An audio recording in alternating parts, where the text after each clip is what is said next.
Bismillahirrahmanirrahim. Assalamualaikum warahmatullahi wabarakatuh. Alhamdulillah wassalatu wassalamu ala Rasulillah wa ala alihi wa sahbihi wa man walah wa ba'd. Teman-teman sekalian, semoga Allah Subhanahu wa taala senantiasa memberikan kesehatan kepada kita dan merahmati setiap aktivitas yang kita lakukan. Saudara-saudariku sebangsa setanah air, saat ini kondisi global, citra dan potretnya tertuju ke Eropa Timur, khususnya terkait dengan konflik yang terjadi antara Rusia dan Ukraina. Bukan hanya menghadirkan konflik sosial, tapi juga sudah menghadirkan pertikaian-pertikaian militer yang kita turut berduka, menghadirkan banyak korban jiwa dan juga dampak yang tidak ringan, baik kepada infrastruktur, juga dampak-dampak politik secara global, dampak ekonomi, dan kini nampaknya merambat kepada dampak-dampak militer yang melibatkan negara-negara lain pada umumnya kemudian terlibat dalam situasi yang spesifik terjadi antara Rusia dan Ukraina di Eropa Timur tentunya. Sebagian dari kawan kemudian meminta kepada kami untuk bisa memberikan bukan sekedar tanggapan tapi lebih kepada bagaimana Islam atau ajaran Islam memberikan pandangan terkait dengan situasi yang terjadi khususnya di Rusia dan Ukraina atau pada umumnya bila terjadi aksi-aksi militer demikian atau konflik dari dua pihak atau lebih yang terjadi, bagaimana Islam mengambil posisi yang dengan itu memberikan panduan kepada umat muslim untuk bersikap. Di sini kita akan coba secara objektif membahas dari 3 turunan utama. Yang pertama tentunya apa yang dimintakan oleh sebagian kalangan atas sikap Islam mengambil pelajaran dan juga memberikan solusi pada hal-hal yang terkait seperti yang dimaksudkan. Juga yang kedua, kita belajar sedikit tentang sejarah bagaimana berlangsungnya kemudian Ukraina dan Rusia terkait hubungan keduanya dari sejak dulu berdirinya sampai dengan gesekan-gesekan konflik yang terjadi yang kiranya sampai dengan puncak militer di abad yang ke-21 pada saat ini. Pun demikian yang ketiga, kita sedikit akan belajar tentang geopolitik dunia dan korelasinya terkait dengan nubuat yang disampaikan oleh Rasulullah SAW 15 abad yang lalu tentang hal-hal yang mungkin terjadi sebagai pembuka ke akhir-akhir zaman. Bagaimana dunia bergerak, secara apa kemudian situasi global memberikan tanda-tanda yang harus kita persiapkan untuk bersikap dan merencanakan aktivitas untuk ke depan. Kita akan persingkat. Yang pertama terkait dengan sikap Muslim, orang Islam bagaimana menyikapi ketika terjadi konflik di antara dua pihak atau lebih. Maka Islam mengajarkan kepada kita dengan sangat jelas, tegas pada setiap insan beriman, jika ada dua pihak atau lebih dalam suasana bertikai, bersengketa, maka orang Islam sejatinya mesti menjadi penengah, pemberi solusi yang tidak memprovokasi satu atau dua pihak untuk mengambil keuntungan yang sifatnya dengan keuntungan yang didapatkan itu justru menghancurkan satu dua pihak yang tengah bertikai. Hendaklah dia datang menawarkan satu solusi yang menyenangkan bagi keduanya, yang mendamaikan bagi keduanya, seperti Rasulullah SAW pernah mencontohkan dalam peristiwa peletakan Hajar Aswad itu setelah direnovasinya Ka'bah. Bagaimana beliau mendamaikan potensi konflik yang mungkin terjadi di suku-suku Arab pada masa itu. Pun demikian ketika Nabi SAW datang ke Yathrib yang kelak menjadi Al-Madinah Al-Munawwarah. Sudah ada dua pihak yang 6 abad berlangsung konflik di antara keduanya yang sangat tajam, yang bahkan berpotensi menghilangkan satu atau bahkan lebih nyawa di antara dua suku ini, yaitu Aus dan Khazraj. Apa yang terjadi? Nabi datang kemudian ke Yathrib. Hal pertama yang dilakukan selain membangun masjid adalah mempersaudarakan Aus dan Khazraj. Hilang konflik selama 6 abad itu. Dipersaudarakan Muhajirin dengan Ansar, sehingga menutup celah-celah persoalan-persoalan yang memungkinkan terjadinya konflik sosial. Disinilah kemudian ayat-ayat Al-Quran turun, memberikan panduan kepada insan beriman. Wa in ta'ifatani minal mu'minina qatatalu fa aslihu. Jika ada dua bagian, dua kelompok dari insan beriman atau bahkan manusia pada umumnya bertikai, bersengketa, ada persoalan tertentu, maka sifat orang Islam datang dengan islah, memberi solusi yang menenangkan, yang mencerahkan, yang setidaknya memberikan kepada dua pihak atau lebih ini segala hal yang bermanfaat untuk keduanya dan berpotensi dengan kesepakatan yang dibangun, konsensus yang ada, menghentikan berbagai jenis pertikaian dan menghadirkan perdamaian. Itulah kenapa disebut dengan Islam. dan hasil dari Islam disebut dengan salam. Agamanya disebut dengan Islam, orangnya muslim, tunduk patuh pada ketentuan Allah. Ketentuannya disebut dengan silmi. Ya ayyuhalladzina amanu dukhulu fis silmi kafah. Di antara silmi itu punya arti damai, tenang, tentram, bahagia, selamat. Itulah hasil yang disebut dengan salam. Wassalamun alaihi yauma wulida wa yauma yamutu wa yauma yub'atsu hayya. Jadi dimanapun orang Islam berada, senantiasa menghadirkan solusi. Islam itu solusi. Islam itu damai. Islam itu menenangkan. Islam itu mencerahkan. Islam itu berkemajuan. Di saat yang sama, mari kita belajar bagaimana ketika orang-orang Islam di awal masa kerasulan Nabi Muhammad SAW menebarkan risalah dakwah, ketika disakiti, ketika diperangi, apa respon Al-Quran yang diturunkan kepada Nabi Muhammad SAW sebagai pedoman untuk umat Islam kala itu? Indah sekali. Ayat-ayat yang ditampilkan seperti di Quran surah ke-41, surah Fussilat, di ayat ke-34 itu, Allah memberikan gambaran. Tidak seharusnya sikap yang jelek harus dibalas dengan yang jelek lagi. Wala tastawil hasanatu wala sayyi'ah. Dan tidaklah sama yang baik dengan yang buruk itu. Idfa billati hiya ahsan. Ayo coba respon. Berikan reaksi yang positif kepada perlakuan-perlakuan negatif. Jawab dengan kebaikan. Jawab dengan ketenangan. Jawab dengan kedamaian. Jawab dengan kelembutan. Fa idzal ladzi bainaka wa bainahu adawatun ka'annahu waliyyun hamim. Maka boleh jadi yang keras jika dihadapi dengan kelembutan, ketenangan, kebaikan, mungkin kekerasan itu akan melunak, jadi lembut dan terjadi hubungan kekerabatan yang sangat setia. Bahkan lebih dari itu, Allah Subhanahu wa taala langsung menegaskan kepada Rasulullah sallallahu alaihi wasallam dalam Al-Qur'an surah ketiga Ali Imran ayat 159. Allah berfirman, "Fabima rahmatin minallahi linta lahum walau kunta faddan ghalidhal qalbi lan faddu min hawlik." Sungguh Muhammad sallallahu alaihi wasallam, dengan rahmat Allah Subhanahu wa taala, engkau bersikap lemah lembut dalam merespon segala sifat-sifat negatif, kekerasan-kekerasan yang ditujukan kepadamu dan kepada umatmu. Bilapun engkau merespon itu semua dengan keras lagi, dengan respon yang menyakiti lagi, tentu mereka akan berpaling darimu dan boleh jadi meninggalkan ajaran-ajaran Islam yang engkau bawa. Maka maafkanlah mereka, fa'fu anhum. Maafkan mereka, luaskan hatimu, dan mungkin dengan kelapangan hati itu, dengan keluasan jiwa itu, boleh jadi hidayah yang diharapkan bisa menghunjam ke dalam jiwa insan-insan yang dimaksudkan itu. Bila pun ada pertanyaan, bagaimana Ustadz dengan syariat jihad? Teman-teman, jangan keliru. Jihad itu bukan menyerang. Jihad itu bukan menginvasi. Jihad itu bukan sengaja untuk menyakiti. Jihad itu bukan sengaja untuk menganeksasi dan makna-makna yang terkait dengannya.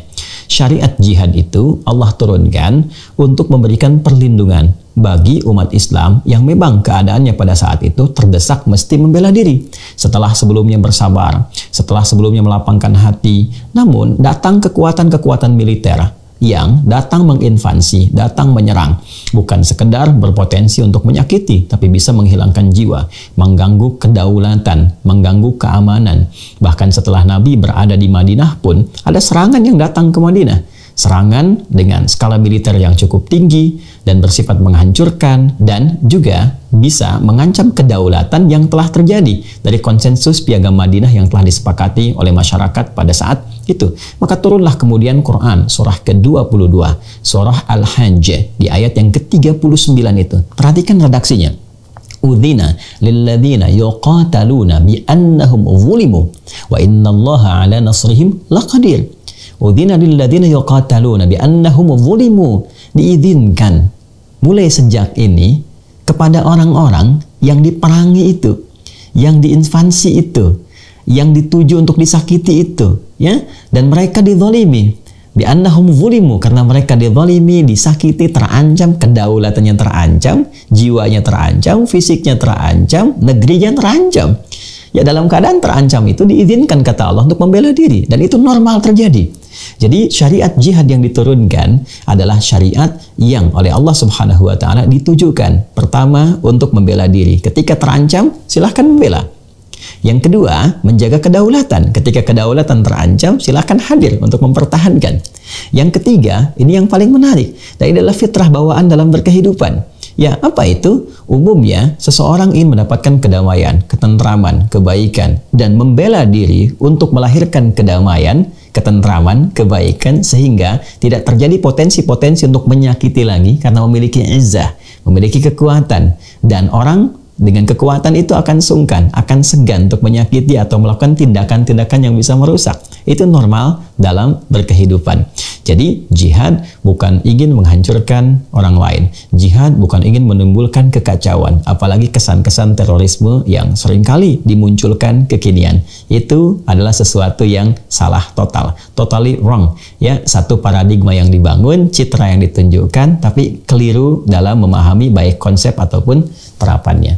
Jadi, kalau kita ingin kembali kepada segmen pertama, bagian dari perbincangan kita ini, kita ingin menegaskan bahwa sekali lagi, sikap umat Islam wajib menghadirkan islah, jalan tengah yang mendatangkan perdamaian, yang menenangkan, yang meneduhkan, yang memberikan kemaslahatan bagi dua pihak ataupun berbagai pihak yang terlibat dalam situasi-situasi konflik. Baik itu yang terjadi di Eropa Timur antara Rusia dan Ukraina seperti yang sekarang kita saksikan, ataupun juga konflik pada umumnya dalam skala global ataupun juga skala lokal yang terdapat di Indonesia secara khusus. Bagaimana Muslim bersikap? Maka bersikaplah seperti yang tadi telah kami utarakan berdasarkan bimbingan Al-Quran dan praktik berkehidupan yang dicontohkan Rasulullah Sallallahu Alaihi Wasallam. Muslim selalu solutif, Muslim menghadirkan solusi yang meneduhkan, menenteramkan, bermaslahat, dan berkemajuan yang mencerahkan.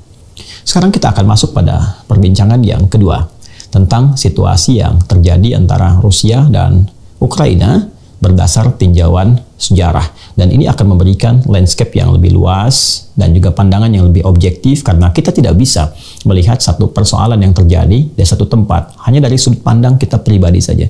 Kita mesti masuk ke dalam wilayahnya, kita masih masuk dalam spektrumnya, sehingga kita bisa merasakan dan mengetahui jika berada dalam lingkaran yang dimaksudkan. Dan pendekatan sejarah adalah pendekatan yang paling netral, yang kita bisa perhatikan, kita bisa lihat, termasuk keterkaitannya dengan respon-respon dunia yang kita saksikan pada saat ini. Teman-teman, sejatinya kita bisa mendapatkan banyak referensi yang bahkan bisa di-googling, berselancar sendiri, mendapatkan referensi dari internet tentang keterkaitan sejarah antara Ukraina dan Rusia yang ternyata memang sudah berlangsung sejak berabad-abad yang lampau, tepatnya dari 880 Masehi, abad ke-9 sampai dengan abad ke-12 Masehi itu.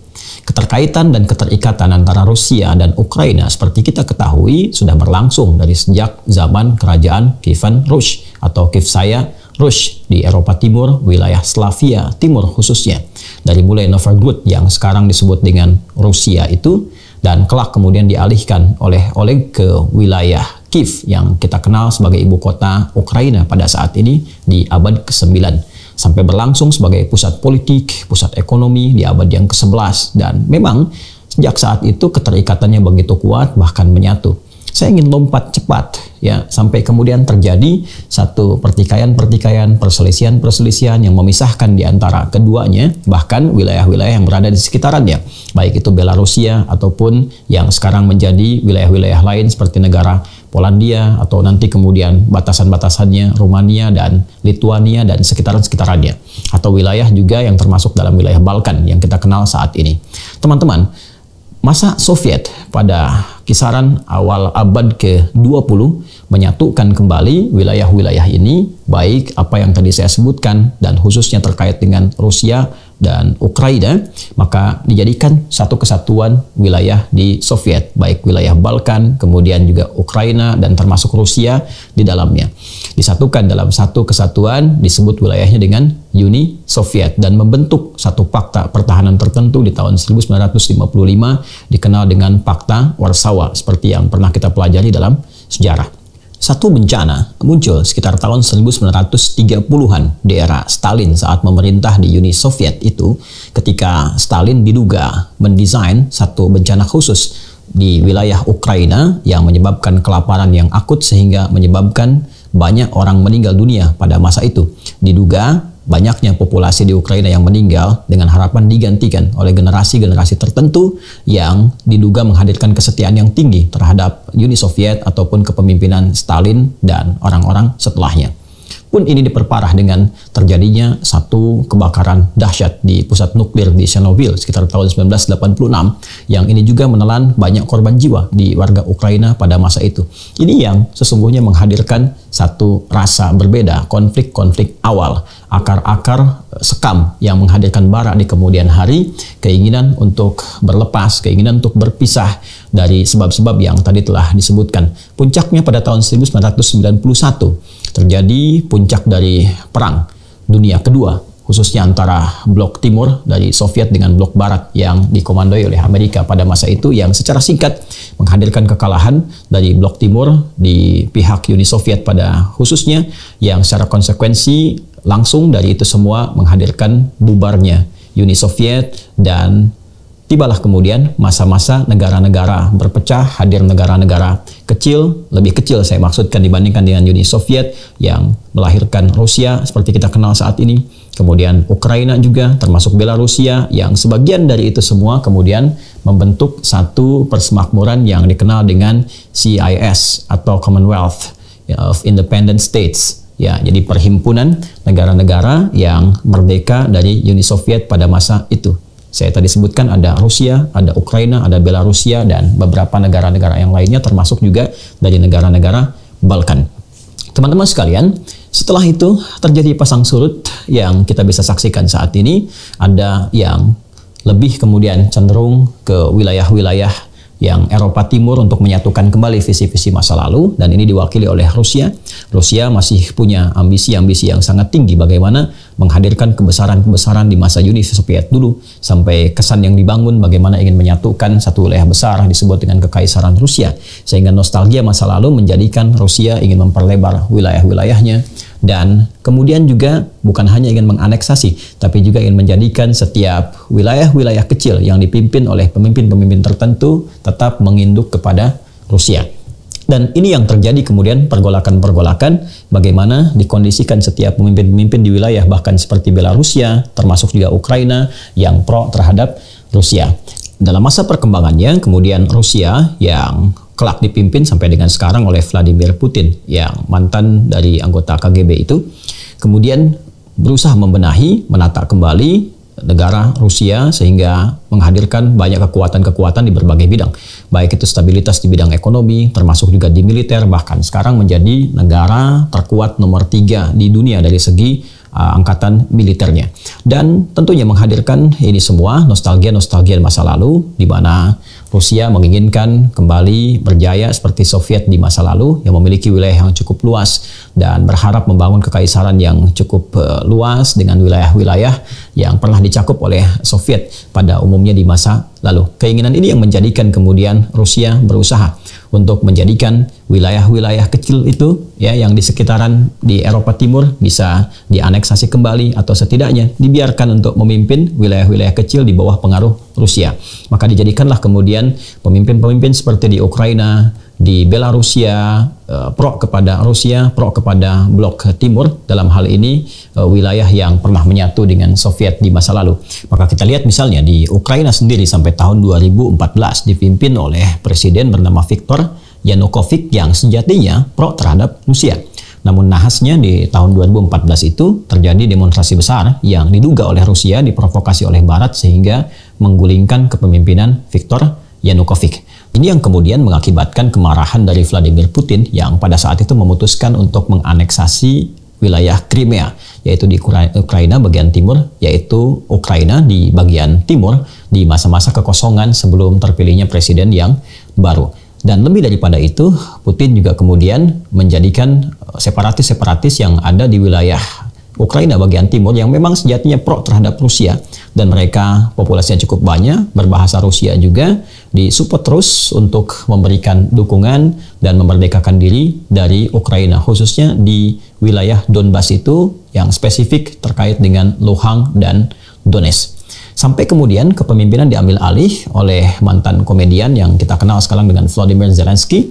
Dan Volodymyr Zelensky kita ketahui seorang Yahudi yang pro terhadap blok barat di sini, yaitu Amerika dan sekutunya dalam hal ini di Eropa Barat yang juga teraliansi dalam Pakta Pertahanan Atlantik Utara atau yang dikenal dengan NATO. Maka sejak saat itu orientasi politik dari Ukraina di awal 2015 beralih dari yang tadinya pro Rusia sekarang menjadi pro ke Barat, dalam hal ini NATO dan Amerika. Tentu ini yang menjadikan kekhawatiran dari Putin dan Rusia pada umumnya, karena kita ketahui bahwa sampai saat ini masih terjadi kalau bisa dikatakan perang dingin baru yang berpotensi juga memicu satu konflik besar di masa yang akan datang. Wallahu alam seperti apa gambarannya, tapi kita bisa merasakan bagaimana perang dagang sudah terjadi, perang ekonomi saling sanksi sudah terjadi, sekarang terlihat mengarah kepada perang untuk menjatuhkan satelit dan sebagainya, dan ini pergerakan dunia yang kiranya di segmen yang ketiga kita akan coba tajamkan. Saya ingin katakan terjadi situasi yang sangat menarik. Nah, ini orang selalu mengatakan sejarah senantiasa berulang. Kalau kita melihat pada medio di 1962, Anda mungkin masih ingat ya, ketika ada pembahasan bahkan yang di Wikipedia pun dihadirkan sebagai satu tragedi nuklir di Kuba saat September itu 1962, Amerika melakukan serangan terhadap Teluk Babi di Kuba yang ini menjadikan Uni Soviet pada masa itu merasa sangat berang, sehingga Perdana Menteri Soviet pada masa itu yang dipimpin oleh Nikita Khrushchev memutuskan untuk mensuplai dan mensupport Kuba dengan support yang sangat luar biasa dengan senjata-senjata nuklir, dan bersiap menempatkan senjata nuklir di wilayah Kuba itu, sehingga didesain untuk mempertahankan Kuba dan satu saat juga digunakan bila terjadi satu benturan militer antara Uni Soviet dan Amerika pada masa itu. Tentunya Amerika melihat bahwa Kuba ini berada di garis merah, di red zone-nya Amerika, yang dikhawatirkan tentunya jika ada reaktor nuklir di sana, senjata nuklir di sana akan sangat mudah menghancurkan kota-kota besar yang ada di sekitaran Amerika. Maka pada saat itu direspon ya oleh Kennedy pada masa itu dengan menyiapkan armada berkekuatan penuh. Bahkan di Florida itu disiapkan pesawat-pesawat pengintai, penerbang pengintai yang sekiranya sudah siap bila terjadi kontak fisik dengan Uni Soviet. Dunia tentu merasa khawatir jika terjadi perang nuklir pada masa itu, karena kekuatan antara Uni Soviet dan Amerika betul-betul dalam keadaan yang sangat seimbang. Dan alhamdulillah pada tanggal 28 Oktober 1962 ternyata Nikita berubah pikiran dan menarik kembali rudal-rudal yang telah disiapkan, reaktor-reaktor nuklir juga yang mungkin telah terbangun, dan bisa terjadi potensial konflik di antara Amerika dan Uni Soviet yang melahirkan perang nuklir pada masa itu. Alhamdulillah tidak terjadi kemudian, dan kembali ke Soviet dengan catatan dan perjanjian bahwa Amerika tidak boleh menyerang dan menghancurkan Kuba pada masa itu. Nah, menariknya, situasi yang terjadi di Kuba pada tahun 1962 sekarang beralih ke Ukraina. Masa kepemimpinan khususnya Volodymyr Zelensky itu di tahun 2015 sampai dengan tahun 2022, bahkan sampai dengan kini, NATO dan Amerika berusaha untuk bisa menjadikan Ukraina bukan hanya sekedar sekutu, bukan hanya masuk ke wilayah NATO, tapi juga berupaya untuk menempatkan reaktor nuklir di Ukraina yang memang secara langsung menjadi batas yang sangat dekat dengan Rusia, bahkan dikategorikan sebagai zona merah. Ini dalam perspektif Rusia. Jika kita berada dalam landscape di wilayah Rusia, maka akan terasa bahwa Ukraina adalah batas yang memang dalam sejarah pun menyatu, bagian dari Soviet. Jika terdapat reaktor nuklir di sana, dan memang itu dimiliki oleh NATO dan sekutunya, termasuk juga Amerika, yang dalam hal ini bertentangan dengan Blok Timur, maka sangat berpotensi menjadi ancaman yang sangat dahsyat, yang menghancurkan seluruh wilayah, bukan hanya Rusia, tapi juga bagian-bagian besar yang terafiliasi dengan Rusia itu sendiri. Baik negara-negara di Balkan ataupun sekitaran-sekitaran Eropa Timur yang condong terhadap Rusia. Ini yang menjadikan Rusia begitu khawatir dan memang menyiapkan ya rencana yang cukup matang, cukup panjang, diawali dengan mensupport gerakan-gerakan separatis di wilayah timur Ukraina yang di Donbas khususnya memang pro terhadap Rusia. Bahkan bahasanya pun sudah menggunakan bahasa Rusia dan masuk dengan cara yang tidak biasa, dengan menyampaikan bahwa ada keinginan di wilayah timur Ukraina untuk merdeka, dan mereka dekat dengan Rusia, berbahasanya bahasa Rusia, dan memang telah membuat perjanjian dengan Rusia yang kiranya ketika mereka membutuhkan bantuan, mereka harus mendapatkan respon cepat dari Rusia untuk membantu. Ini yang menjadikan motif awal Rusia untuk memobilisasi pasukan yang sangat luar biasa di November 2021 dan puncaknya kita saksikan di awal tahun 2022 ini terjadi invasi besar-besaran yang pada awalnya terlihat dan terduga tidak dilakukan, tapi ternyata masuk juga yang kita bisa duga secara umum bahwa tujuan utamanya spesifik adalah untuk mengganti kepemimpinan di Ukraina sehingga melahirkan pemimpin baru yang pro terhadap Rusia. Dan dengan itu semua dapat dicapai misi atau tujuan utamanya menggagalkan peluang-peluang dari Barat untuk menjadikan Ukraina sebagai bukan hanya batas merah dengan Rusia, tapi juga tempat yang bisa ditanam nuklir di dalamnya sehingga bisa memicu pertahanan-pertahanan Rusia dapat dihancurkan secara langsung dengan serangan-serangan nuklir yang langsung menembus ke jantung di Eropa Timur. Ini yang penting kita pahami secara global kalau kita bicara tentang geopolitik dan geostrategis. Ini ngaji geopolitik dan geostrategis. Jadi kalau kita berada di posisi Rusia, ini yang didapati. Kalau kita berada di posisi blok barat, Amerika dan sekutunya, maka ini yang dimungkinkan bisa kita baca. Apa hikmah pelajaran-pelajaran besar yang harus memang dibaca secara cermat oleh Indonesia? Saya kira seluruhnya, bukan hanya di bidang intelijen atau juga pemimpin-pemimpin negara ya di level-level baik itu politik ataupun juga di militer dan pemikir-pemikir pada umumnya sehingga bisa memberikan masukan-masukan yang positif bagaimana Indonesia bisa belajar dari situasi-situasi ini. Saya melihat kepada dua hal yang sangat penting. Yang pertama, penetrasi yang dilakukan oleh Rusia untuk menganeksasi baik itu Crimea, wilayah timur, sampai kemudian sekarang bergerak ke pusat wilayah ibu kota di Kiev itu, ya bukan sekedar mengambil alih, tapi juga mematahkan berbagai bentuk langkah-langkah antisipatif yang kemungkinan bisa menyerang terhadap negara. Hal pertama yang penting untuk diwaspadai kita belajar adalah bagaimana cara Rusia melakukan penetrasi dengan mengondisikan wilayah timur untuk merdeka, mendukung gerakan separatis dan sebagainya. Nah, ini penting kita lihat, kita tarik ke dalam nuansa kehidupan berbangsa, bernegara di skala Indonesia.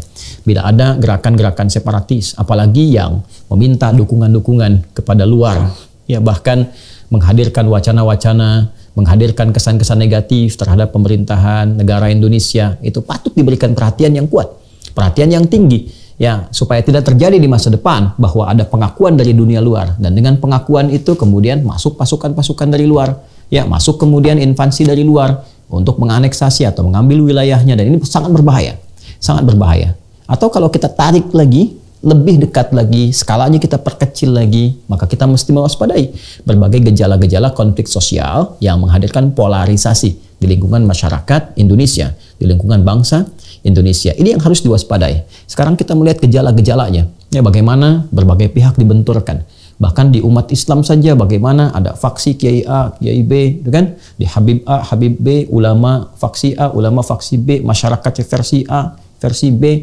Di sini ada bagian buzzernya, di sini juga ada pihak-pihak yang menjadi corong sengketanya. Ini penting, kita harus hadirkan rekonsiliasi, berpikir secara cerdas, berpikir secara komprehensif, mengembalikan kepada dasar negara yang telah disepakati, dan tanamkan kecintaan yang sesungguhnya pada diri kita terhadap bangsa negara. Jangan sampai terpecah, jangan sampai kemudian terbelah, ya. Jangan sampai hajat-hajat politik yang memang dikerjakan hanya oleh sementara orang demi kepentingan politik tertentu berpotensi dan tega mengorbankan satu hasil dari perjuangan yang telah menyatukan Indonesia. Ingat, saya ingin katakan Uni Indonesia itu telah terjadi jauh sebelum Uni Eropa. Ya, Uni Indonesia itu lebih besar dibandingkan dengan Uni Eropa. Eropa hanya menyatukan beberapa wilayah negara-negara dengan perjanjian tertentu. Indonesia itu mampu menyatukan kerajaan-kerajaan ya dengan tata kehidupan sendiri, dengan tata pemerintahan sendiri, bisa dipadukan dalam nuansa Bhinneka Tunggal Ika. Itu sesuatu yang sangat dahsyat ya. Dan bila terjadi potensi-potensi yang memungkinkan memecah atau terjadi potensi separatis dan sebagainya, harus cepat ditangani. Ya, cepat ditangani, cepat dicari solusi yang terbaik, solusi yang ideal, yang menenteramkan dan menyatukan. Itu pelajaran yang pertama. Jadi jangan sampai seperti Rusia ya masuk penetrasi ke wilayah timur Ukraina, sampai kemudian merangsek masuk ke wilayah pusatnya sampai ke Kiev, ya sampai berkeinginan menggulingkan atau presiden atau pemerintahan yang sah untuk diganti terhadap yang pro dengan Rusia. Ini dalam satu kacamata geopolitik yang ditarik kemudian ke dalam politik lokal yang menghasilkan satu ketertiban dalam bidang politik, hukum dan keamanan di Polhukam dalam konteks ini. Ya, kemudian teman-teman sekalian, pada bagian kedua kita juga melihat citra Barat di sini. Nah ini penting sekali ya, sampai saya batuk tuh, penting sekali untuk dilihat karena Barat ini ya, selalu kesan standar gandanya begitu kuat. Ya, kesan standar gandanya begitu kuat. Saya ambil contoh begini, kalau Anda lihat media-media Barat yang menampilkan situasi di Ukraina dengan Rusia, ya kita ambil CNN misalnya atau media yang lainnya, silakan perhatikan. Bagaimana propaganda yang dibangun untuk menampilkan anak-anak yang ketakutan, perempuan-perempuan jadi korban, ada kemudian yang di bawah kereta, ada yang kemudian di dalam kondisi anak-anak yang berlatih untuk bersembunyi dan sebagainya. Betul. Ya, dalam konteks ini kita lihat mungkin itu nyata terjadi, mungkin adanya demikian. Atau juga reporter yang sengaja mengambil rekam-rekam tertentu dalam nuansa untuk membangun kesan kepada dunia bahwa ini dalam kondisi yang sangat berbahaya, ya sangat terancam dan sebagainya. Anda bisa perhatikan, sisi ini itu bisa menarik simpati dunia dan betul. Ya, meminta perdamaian, meminta jangan sampai terjadi. Kita sepakat di sisi itunya.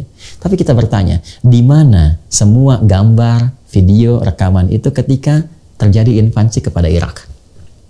Ketika terjadi invasi di Afghanistan, pencarian senjata kimia yang tidak pernah ditemukan sampai dengan sekarang, pemusnah massal yang di Irak itu, yang tidak pernah ditemukan, di mana video-video itu? Di mana citra gambar-gambar anak-anak yang banyak menjadi korban?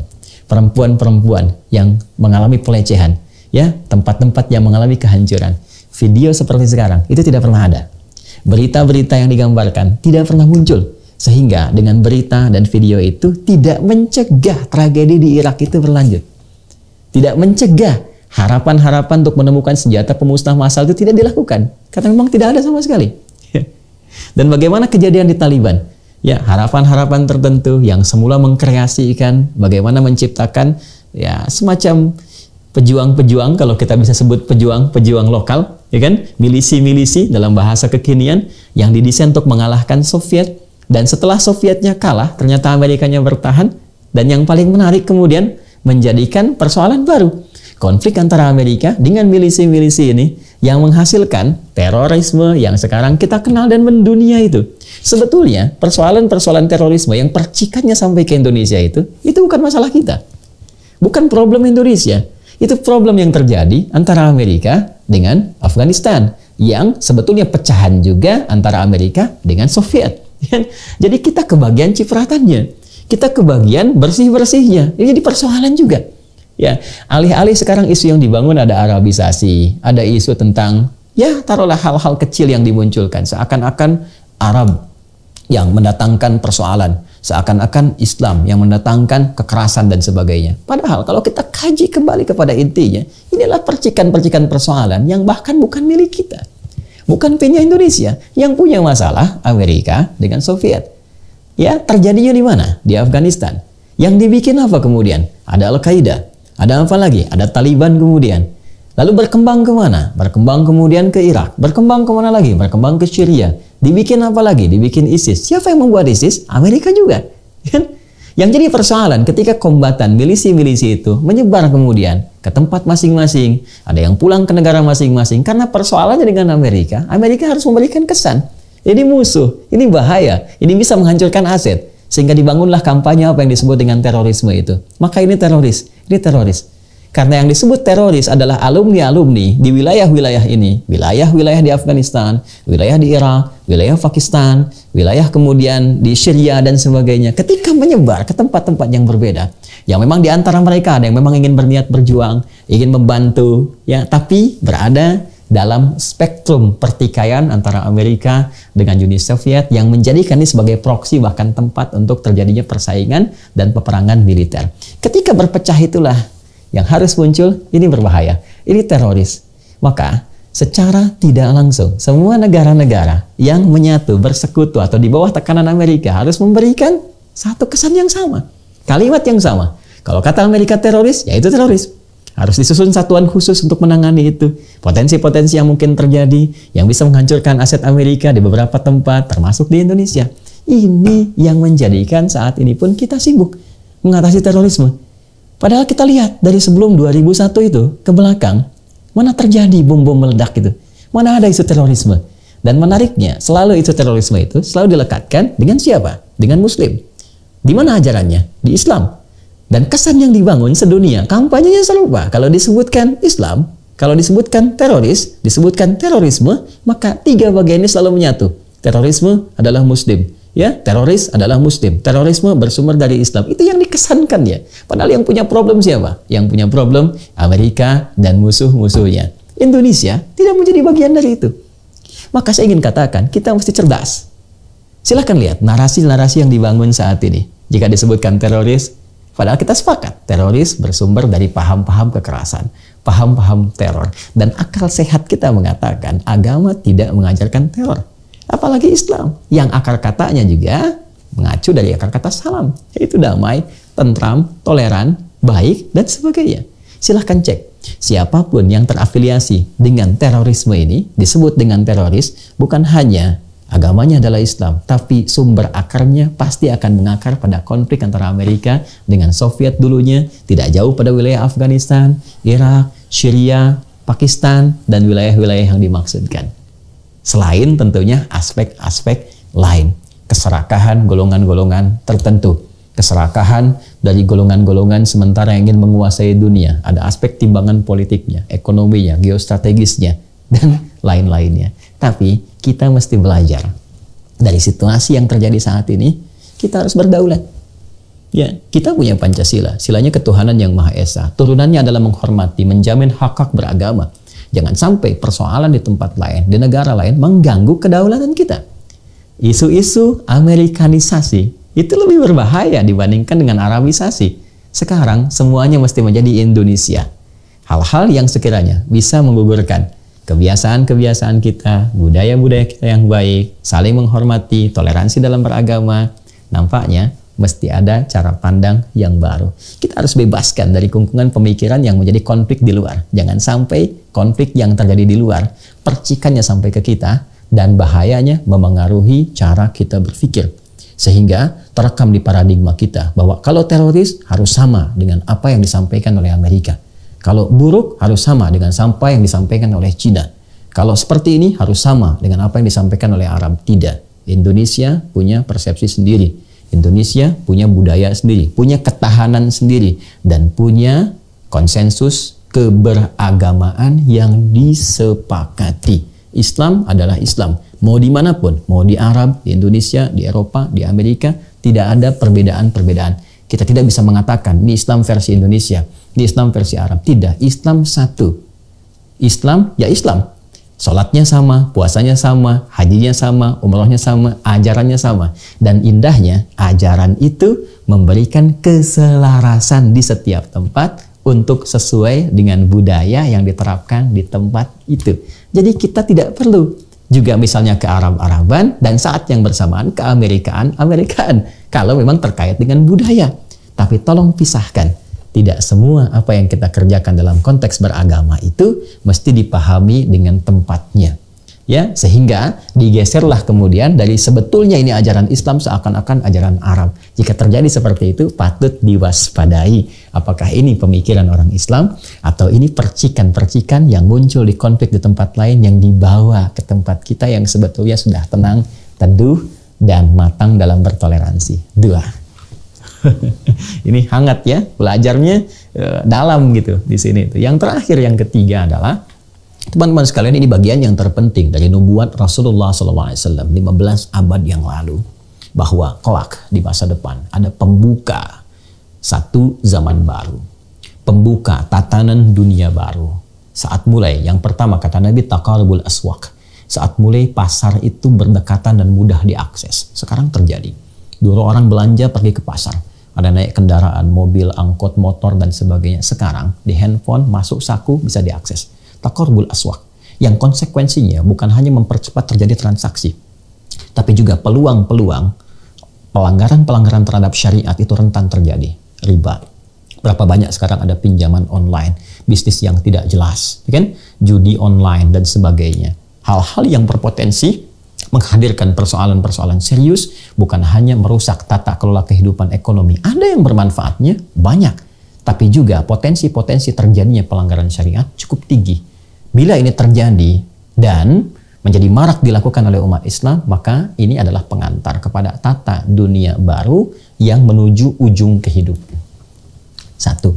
Yang kedua, terlihat kata Nabi, orang-orang sudah mulai berlomba meningkatkan kekuasaan, memperbanyak wilayah, meningkatkan kemudian infrastruktur, berlomba meninggi-ninggikan bangunan, bahkan orang-orang yang tinggal di padang pasir yang tidak akrab dengan bangunan tinggi sudah mulai berlomba meninggikan bangunan. Sekarang sudah muncul, ya, proyek NEOM yang ada di Saudi Arabia misalnya, ya, atau juga keinginan berbagai tempat untuk meninggikan bangunan, berlomba-lomba meninggikan menara. Ini menara tertinggi di dunia, ini menara tertinggi di dunia, ini sistem yang paling hebat. Dan puncaknya adalah program-program untuk menguasai dunia dan memperluas wilayah. Cina dengan program obornya, Rusia yang berambisi punya kekaisaran yang meluas, Amerika yang ingin semakin mempertahankan wilayah dan sebagainya. Ini indikator akan terjadi persaingan besar, yang dengan persaingan besar ini potensial terjadi konflik yang besar juga. Indonesia ada di mana dalam situasi itu? Ini pengantar menuju tata kelola dunia baru, yang justru pengantar ini menuju kepada fase akhir dalam berkehidupan yang kita tidak tahu berapa lama, tapi harus ada persiapan-persiapan strategis, ya, dari umat muslim, ya, atau juga dalam konteks kehidupan berbangsa bernegara di Indonesia ini. Ya, dan puncaknya apa? Puncaknya adalah muncul muqaddimatud dajjal, muqaddimah dajjal. Dajjal itu kan sifat-sifatnya penuh dengan kebohongan, penuh dengan dusta, penuh dengan manipulasi. Maka awal-awal pengantar kepada masa-masa ini adalah munculnya banyak manipulasi-manipulasi dalam berkehidupan. Sifat manipulatif, sehingga kebohongan itu terasa marak dalam berkehidupan.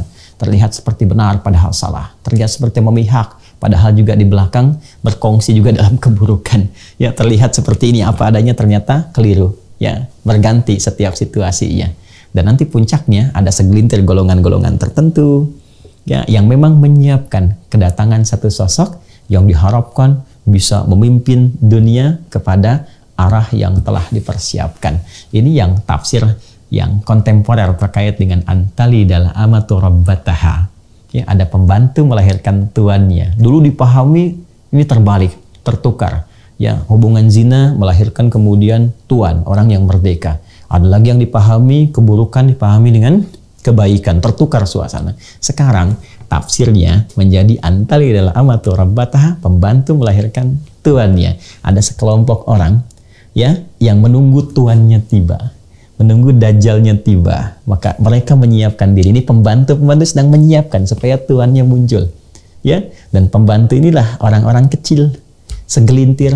Ada yang menyebut dengan oligarki dunia, ada golongan kecil dunia, segelintir orang-orang tertentu yang ingin menata dunia, mengarahkan persiapan kepada munculnya sosok yang dipertuankan. Nah, pertanyaannya, dalam keadaan seperti itu, bagaimana umat Islam masih bersikap? Karena tatanan dunianya akan baru. Ya, penting bagi kita untuk belajar ayat-ayat, hadis-hadis. Karena ini sudah pasti sifatnya, bukan teori lagi, tapi sesuatu yang pasti yang harus dipahami. Dan tahukah Anda, semua sekarang di dunia kalau kita riset bergerak ke situ. Ya, orang-orang Yahudi yang berkumpul ya di Israel sekarang ini, itu banyak mengkaji ayat-ayat, hadis-hadis yang risetnya ke arah itu. Ya, kalau kita lihat di tempat-tempat lain juga demikian, semua mempersiapkan menjadi yang paling unggul, yang paling hebat, yang paling utama, punya kekuatan dahsyat, mimpin dunia. Dalam saat yang bersamaan, kita ada di mana? Ini kalau sibuk hanya mengurusi yang kecil-kecil, yang remeh-temeh, konflik sosial di dalam, tidak pernah bergerak untuk menyatukan, maka akan tertinggal.